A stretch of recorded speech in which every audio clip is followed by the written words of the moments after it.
টক স্বাদের দেশীয় ফল করম চা। এর ইংরেজি নেম বেঙ্গল কারেন্ট।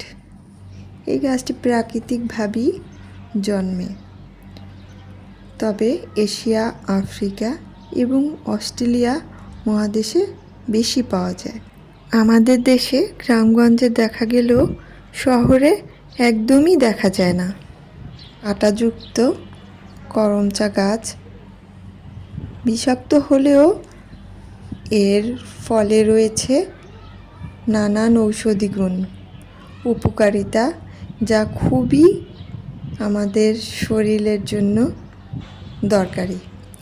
প্রতি 100 গ্রাম করম চায় রয়েছে carbohydrate 14 gram, energy 62 gram, protein 0.5 গ্রাম,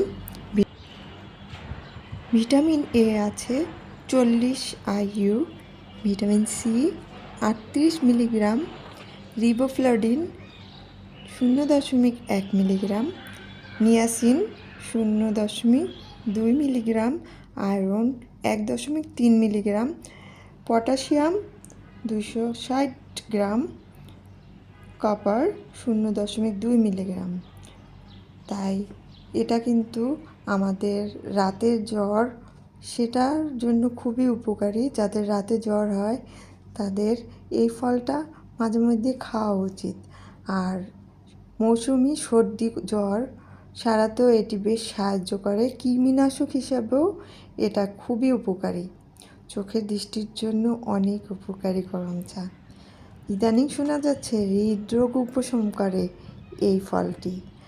তাই এই ফলটি স্বাদে টক হলেও নানান ঔষধি গুণে ভরপুর।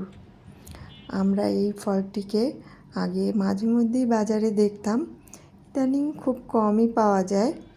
তবে ব্যাপকভাবে চাষাবাদ করা হয় গ্রাম অঞ্চলে, শহরে খুব একটা বেশি এই গাছটা দেখা যায় না।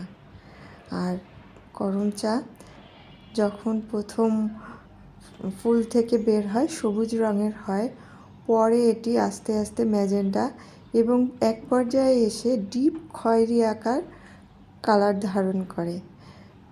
যখন পাকে তখন কিছুটা মিষ্টি স্বাদ আসলেও মূলত অতীতে শুনেছি আমাদের পূর্বপুরুষরা বাড়ির সীমানা দেয়াল হিসাবে এই গাছটা তাদের বাড়ির চারপাশে লাগাতেন, সীমানা বেড়া হিসাবে।